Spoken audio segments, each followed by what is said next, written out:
In March 2015, 47 Lining open-sourced Nucleator, a new DevOps tool that helps you create secure, scalable, highly available environments in Amazon Web Services. Increasingly, enterprise customers are moving to AWS to take advantage of pay-as-you-go pricing, OpEx versus CapEx expenditures, speed, and agility.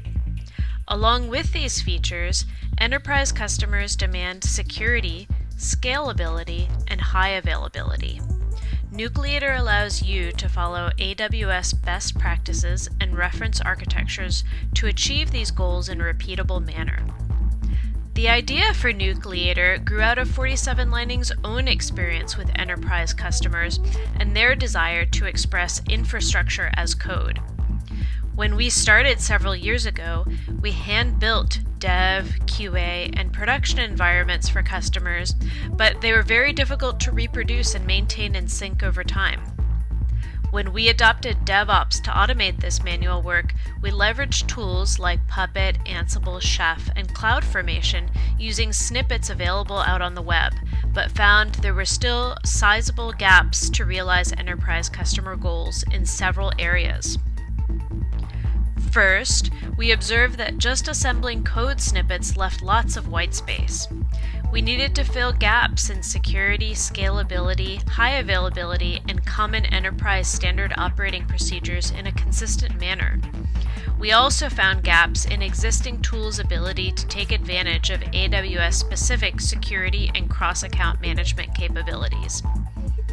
Many of our customers must manage deployments for multiple internal or external customers. We found existing tools didn't provide a domain model that allowed us to describe the set of relationships that exist between a service provider, its customers, and multiple AWS accounts. We found that more support was needed for collaborative development and consumption of infrastructure as code. Features that support multiple development and ops contributors were missing. Most importantly, there wasn't an extensible library of pre-built, hardened DevOps playbooks and CloudFormation templates that worked together to create fully operational, enterprise-ready Amazon Web Services environments for common use cases. We didn't want our customers to have to be reinventing the wheel. That's why we developed Nucleator.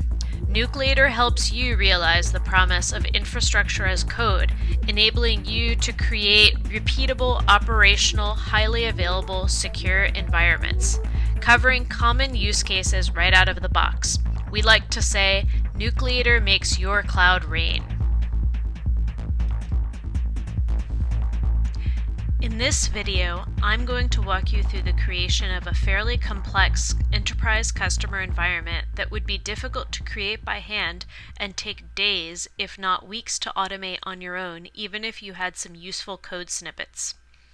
The very first step I will walk you through is the creation of a secure environment within your AWS account, which we call a cage. A cage is an AWS Virtual Private Cloud, or VPC, with multiple private, public, and database subnets, a network address translation, or NAT box, and a bastion box. Please reference our documentation for more information on these best practices.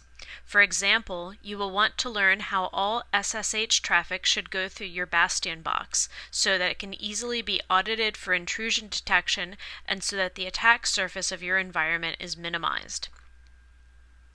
A Nucleator cage provides capabilities that will be used by each of the stack sets that are deployed within it. Next, I will walk you through launching stack sets inside of cages. Stack sets are reusable solution components that address common usage scenarios.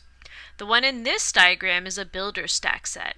It provides Nucleator's user interface, a deployment of Nucleator within a Nucleator cage, and an Artifactory instance for supporting continuous integration and deployment best practices. Once you have a builder stack set going, you can interact with Nucleator via its UI. The stack set in this diagram is an elastic beanstalk.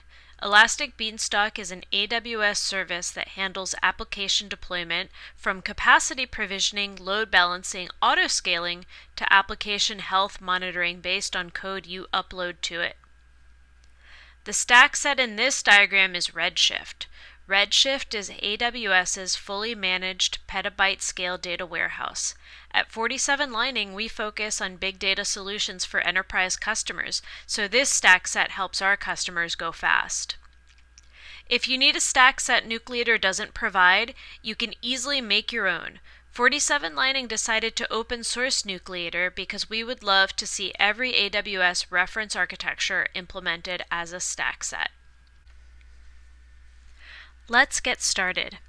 Our documentation walks you through how to create a new AWS account and perform the smallest possible set of manual steps so that further automation can be applied. For example, you will create an IAM user named Nucleator user who has the permissions to create IAM roles that Nucleator will require. I've already created an AWS account for this demo as well as my Nucleator user. Please note that we have a rich documentation set on GitHub. This includes a quick start guide, a detailed user's guide,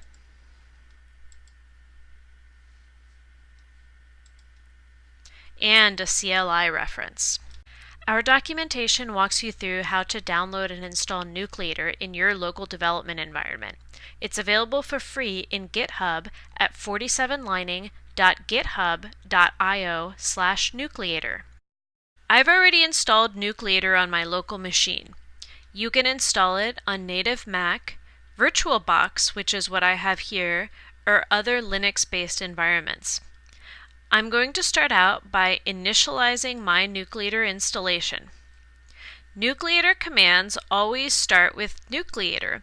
Similar to the AWS command line interface, the Nucleator CLI has multiple commands and subcommands.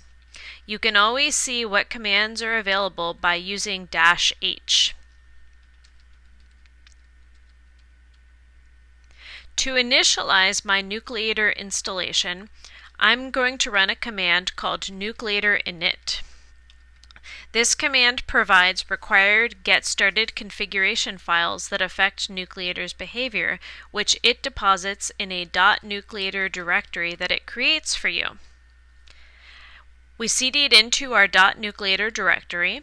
We can see that Nucleator created a set of configuration files here that define which Nucleator stack sets can be provisioned, and examples and templates of how Nucleator cages and account credentials can be defined. I'm also going to create a site config repository for Nucleator to use that will define the customers, AWS accounts, and cages that your Nucleator installation needs to be aware of. We will create our own personal site config by forking the public site config repository provided within the Nucleator distribution to a personal GitHub account.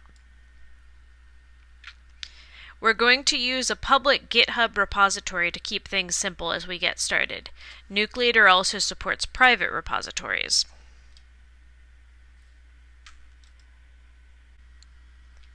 Now that we have our own personal site config in GitHub, I'm going to create a local clone of that repository so we can add our desired customer, account, and cage configuration.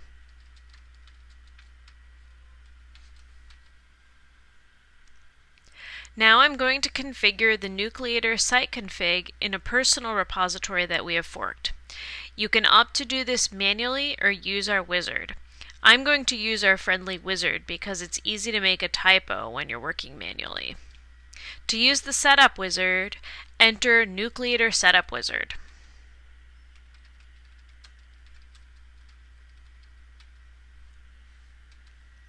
It's first asking me my customer name. My customer is named Acme. It's now asking me my domain. I'm going to use a top-level domain we already own called nucleator.org. You can use any domain you have access to configure.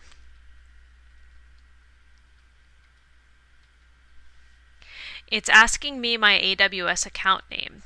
In my case, it's test5. It's asking me to enter my access key, which I created prior to this recording. And, I have a cheat sheet, and I should note that for security purposes, I'm going to be deleting this key after the creation of this video.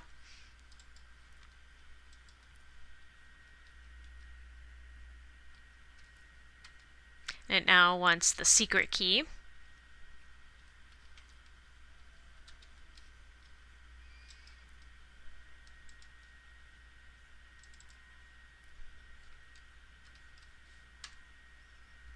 Great, and right now it is checking with AWS to make sure the account information I entered is correct. And it is, so now it wants my account number.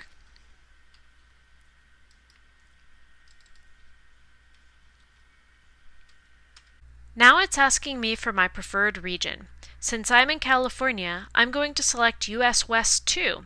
Note that not all AWS regions are listed here.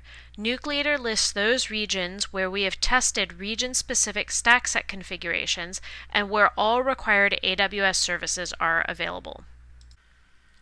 It's also asking me if I want to enter another account for this demo, but I'm only going to show one account as part of this recording. If you're part of a DevOps team for a large company, there are many reasons that multiple accounts may make sense for you. Please check out my blog post about this on the 47 Lining site. Okay, so now it's asking me the first cage I would like to build, and the default is build, and that makes sense for me since I'd like to create a build cage and start using the Nucleator UI. Now it's asking me which account this cage should be in. Since we're just dealing with one account, test 5 makes sense, and region, I think we want to go with our default region. And it's asking me who owns this cage. The default is example user. Nucleator uses this information to create a resource tag. For now, we can go with my name. If you're part of a large company, it makes sense to tag resources with user information for reporting purposes. Now it's asking me if I want to create another cage. I would like to create a cage for my Java applications using Elastic Beanstalk, and I'd like to call it apps. I want it in my main account, test 5, and I want it in US West 2, and my username can own it again. And let's create one more cage for Redshift, and I'd like to call it Analytics.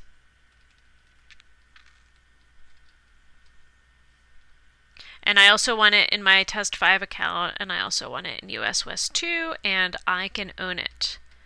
So we're done entering cages, so we're going to hit enter. And it's asking me if I'd like another customer. Nucleator makes it very easy for a service provider to manage multiple customers. I'm going to hit enter because we're not going to support multiple customers in this demo. So now we're done with our site config. Please note that Nucleator has not created any of these resources in my AWS account. We've only created the configuration files. These configuration files reside in my personal site config repository, so they can be managed via distributed version control and shared with my team. Configuration files that contain sensitive credentials information reside in my .nucleator directory because we don't want such information in Git. These files also include the default username and password that will be used by Nucleator's user interface once it is built. You may want to review and change those at this point. To make my configuration available to Nucleator, I'm going to commit and push it to the Git repository I've told Nucleator to use.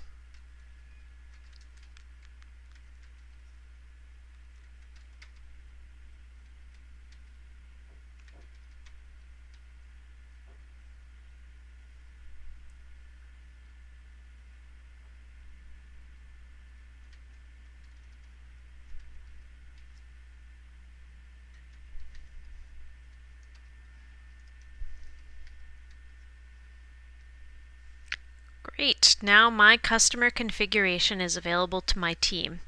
To make it available to Nucleator, I'm going to add it to Nucleator's manifest of stack set sources. I'll edit the sources.yaml file in my .nucleator directory to do that.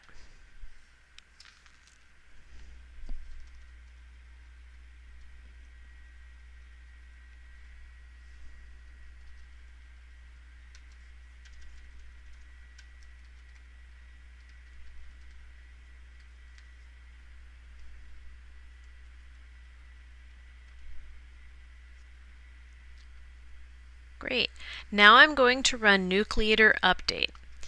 This command uses the manifest of Nucleator stack sets in sources.yaml. Each stack set listed there includes required Ansible roles and also extends the commands available within the Nucleator CLI. Nucleator update fetches each of the Nucleator stack sets that I've chosen into my Nucleator installation. It uses the specified version from the specified public or private Git repositories. Nucleator uses Ansible to orchestrate provisioning and configuration activities. It also uses CloudFormation with templates that it generates to create the required AWS resources. Within the AWS Management Console, you will be able to see CloudFormation and follow along with Nucleator's actions.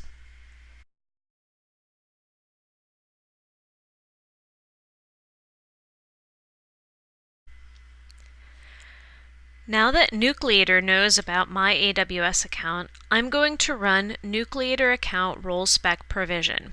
This is going to create the required IAM roles inside my AWS account for Nucleator to have the ability to manage resources. I'm going to pause the video several times during this recording because it takes AWS time to provision resources. These pauses typically range from 3 to 6 minutes. Altogether, it will take about an hour and a half to create our target architecture. Let's go to the AWS console and view the roles Nucleator created.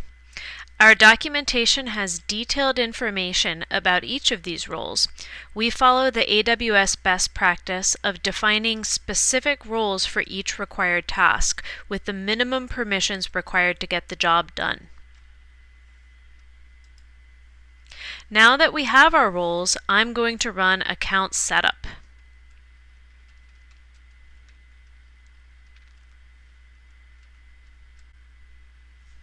As it's running, let's take a peek at what it's doing in CloudFormation.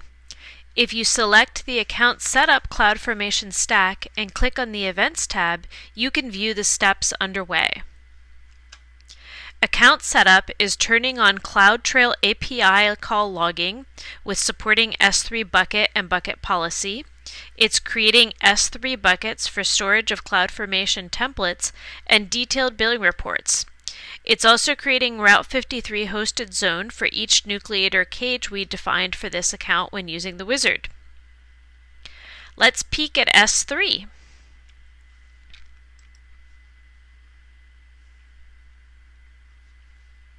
Here are our buckets. Let's now visit Route 53. We're going to need to grab the name servers for our cages and place them in records for nucleator.org. I manage that outside of this account, so I'm going to pause the video and return when that is complete.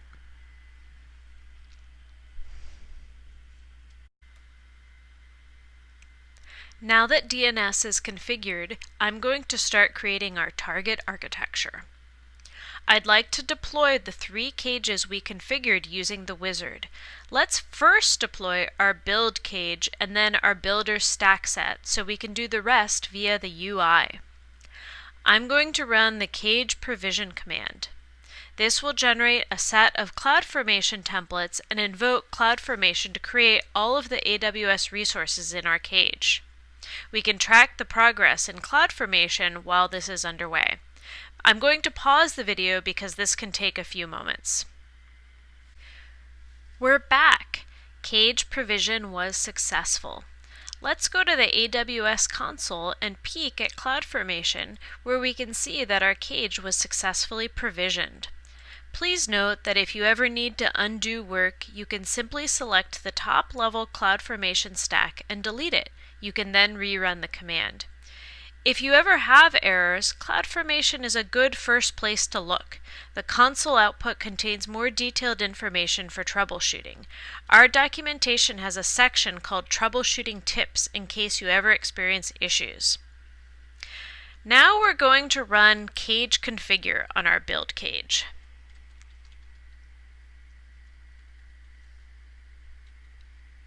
And again, I'm going to pause this video because this can take a few moments.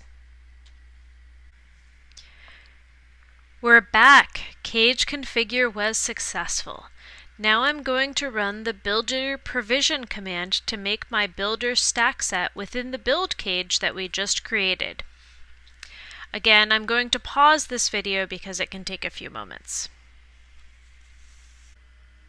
And we're back again. Builder provision was successful. Now I'm going to run the builder configure command to configure the setup of the builder software on the resources that we just created through builder provision.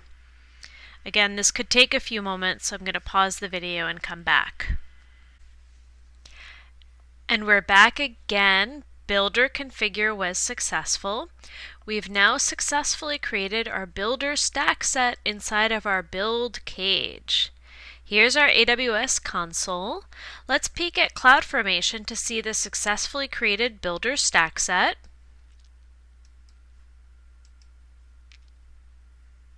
Great.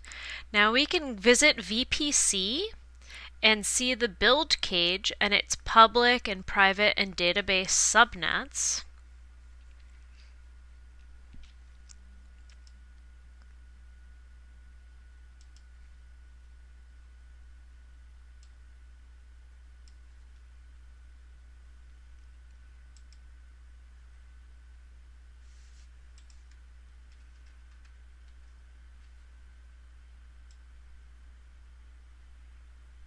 Great.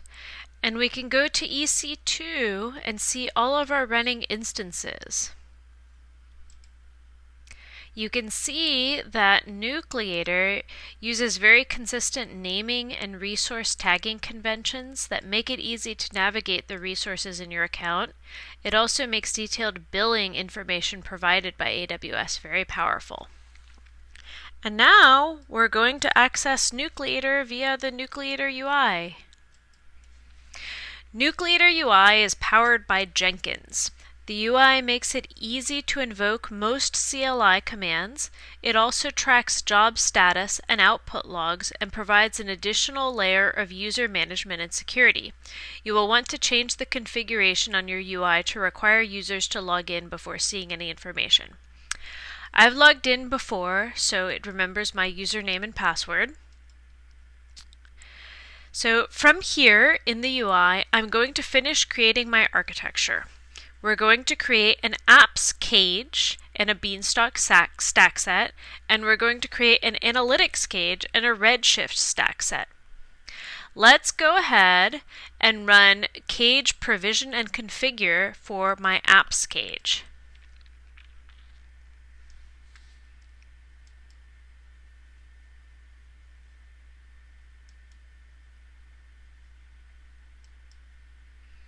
We can see the console output.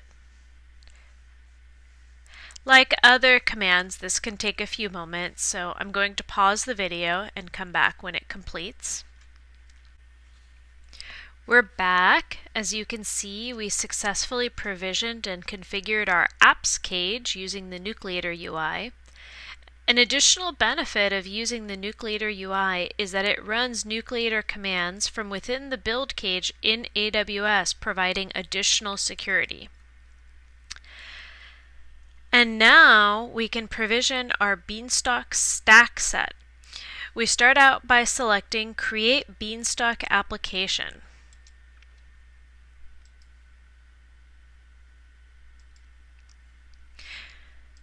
We then provide a name for the app and a repository location for the source code. I'm going to provide a GitHub URL from within the Nucleator project that has a sample application you can use.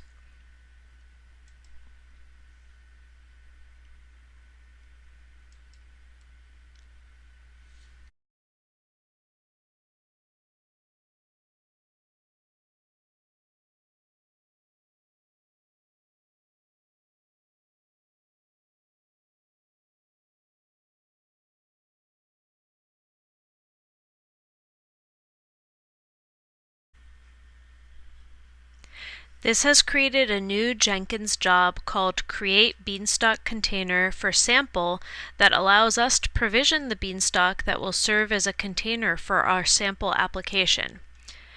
Now we will use that job to provision this beanstalk.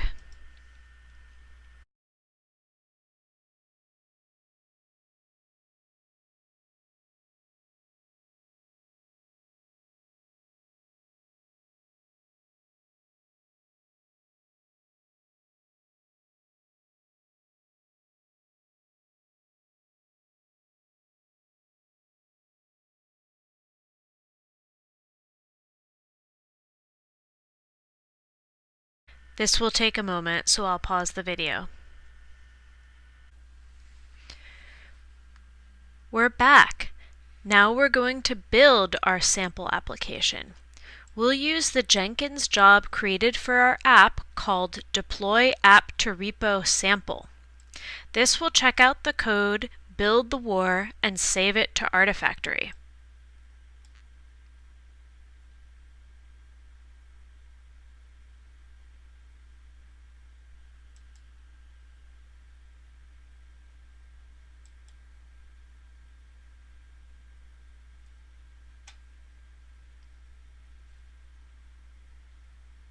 Success.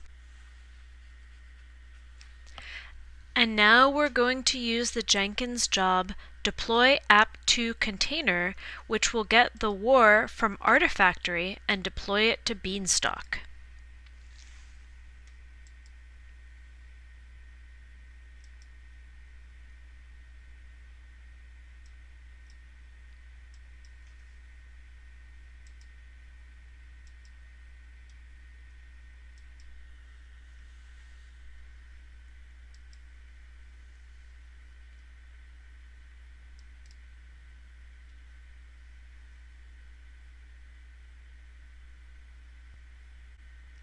This will take a moment, so we're going to pause the video. We're back and our app was successfully deployed. Now let's go to the AWS console and see our Beanstalk. We can see that the application version created by our build process is now available in our Beanstalk application and deployed to the Beanstalk environment. Nucleator has automatically created a DNS record to make our app easy to access. This is our sample app. Hello, brave new world. I've chosen an auto-scaling Beanstalk so that we can handle a serious traffic spike. And now I can go ahead and run my cage provision and configure command for my analytics cage.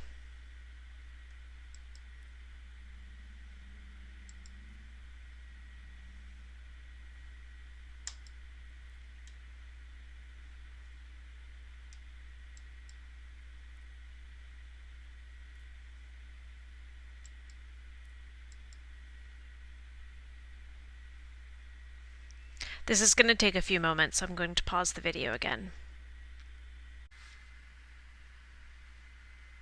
We're back! Our analytics cage was successfully provisioned and configured. Now we can create our Redshift stack set. We're going to call our cluster Sales Warehouse. We're going to call our database Sales. We need to enter a username and password.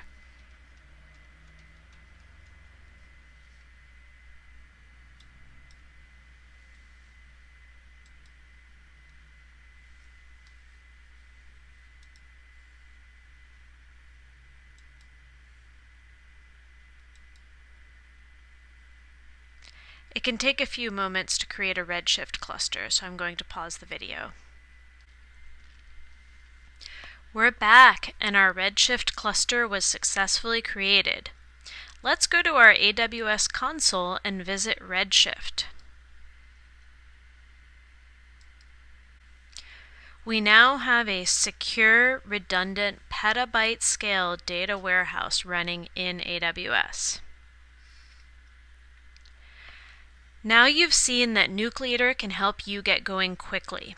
We've been able to establish this entire enterprise environment in a fraction of the time it would have otherwise taken. I paused the video several times during this recording, but I would like to let you know that the entire process took under an hour and a half. Our results include accumulated best practices regarding security, scalability, and high availability, and are repeatable across multiple accounts. Please check us out on GitHub and reach out to 47 Lining if you need help extending your solution.